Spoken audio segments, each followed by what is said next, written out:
ఓటమి తర్వాత అసెంబ్లీ గడప తొక్కడానికి ఇష్టపడని మాజీ సీఎం కేసీఆర్ తన ఆలోచన మార్చుకున్నారా?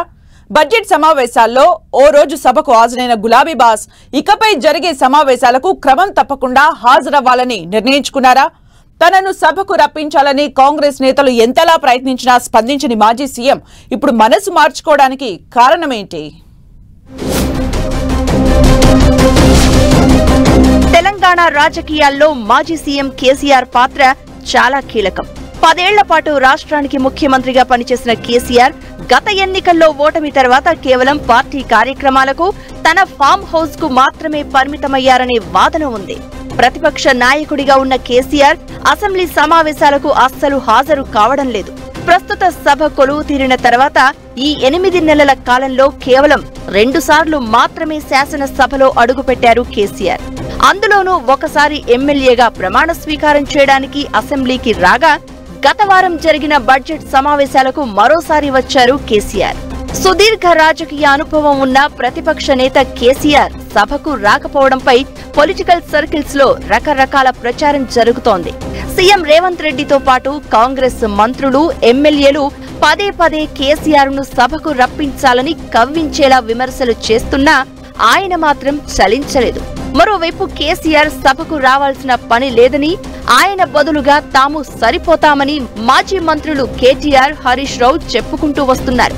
అయితే తాను అసెంబ్లీలో అడుగు పెట్టకపోవడానికి కారణం ఏంటనేది ఇంతవరకు ఎక్కడా చెప్పలేదు కేసీఆర్. ఇక తాజాగా ఆయనను కలిసిన బీఆర్ఎస్ సభ్యుల వద్ద తాను అసెంబ్లీకి హాజరు కాకపోవడానికి అసలు కారణం ఏంటన్నది చెప్పారట. తాను పూర్తిగా అసెంబ్లీని బహిష్కరించలేదని, త్వరలోనే మళ్లీ అసెంబ్లీలో అడుగు పెడతాను అని తనను కలిసిన బీఆర్ఎస్ ఎమ్మెల్యేలకు వివరించారట మాజీ సీఎం కేసీఆర్. 10 ఏళ్లు సీఎంగా పనిచేసిన తనను అవమానించేలా కాంగ్రెస్ పార్టీ వ్యవహరిస్తోందని ఆరోపిస్తోన్న కేసీఆర్ సీఎం రేవంత్ రెడ్డి రాష్ట్ర మంత్రుల తీరును బీఆర్ఎస్ ఎమ్మెల్యేల వద్ద ప్రస్తావించారని అంటున్నారు. అధికారంలోకి రావడానికి ఎన్నో హామీలిచ్చిన కాంగ్రెస్ చేతులెత్తేస్తోందని, ఆ విషయంలో ప్రజల దృష్టిని మళ్లించేందుకు తనను టార్గెట్ గా విమర్శలు చేస్తుందని వివరించారట కేసీఆర్. కాంగ్రెస్ గ్యారంటీ హామీలపై ప్రజల్లోనే తేల్చుకోవాలనే ఆలోచనతో తాను పక్కా వ్యూహం సిద్ధం చేశాను అని, తన వ్యూహం ప్రకారం పార్టీ ఫిరాయించిన ఎమ్మెల్యేలపై అనర్హత వేటు పడుతుందని, ఆ స్థానాలకు ఉప ఎన్నికలు జరిగితే ప్రజల్లోనే తేల్చుకునే అవకాశం వస్తుందని చెప్పారట కేసీఆర్. బడ్జెట్ సమావేశాల సందర్భంగా అధికార పక్షంతో బాగా పోరాడారు అని తనను కలిసిన ఎమ్మెల్యేలను అభినందించిన కేసీఆర్ సీఎం రేవంత్ రెడ్డితో తాడో పేడో అన్నట్లుగా తలపడిన మాజీ మంత్రి సబితా ఇంద్రారెడ్డితో ప్రత్యేకంగా మాట్లాడినట్లు చెప్తున్నారు. తనను పదే సభకు రావాలంటూ రేవంత్ పిలవడం వెనుక వ్యూహాన్ని కూడా సదరు ఎమ్మెల్యేలకు కేసీఆర్ వివరించారట.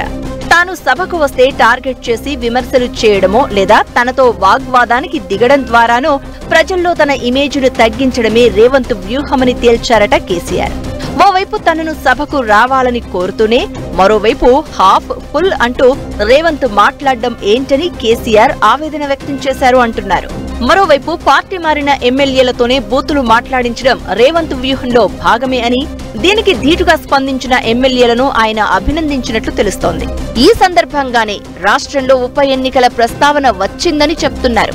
ఉప ఎన్నికల తర్వాత రాష్ట్రంలో రాజకీయ పరిణామాలు మారుతాయని, ఆ తర్వాత తాను అసెంబ్లీకి వస్తాను అని బీఆర్ఎస్ ఎమ్మెల్యేలతో చెప్పారట కేసీఆర్. బీఆర్ఎస్ నుంచి ఫిరాయించిన 10 మంది ఎమ్మెల్యేలపై ఎట్టి పరిస్థితుల్లో అనర్హత వేటు పడుతుందని అంచనా వేస్తున్న బీఆర్ఎస్ బాస్ ఈ విషయంలో నిర్ణయం తీసుకోవడంలో స్పీకర్ ఆలస్యం చేస్తే సుప్రీంకోర్టుకు వెళ్లాలని నిర్ణయించినట్లు చెప్తున్నారు.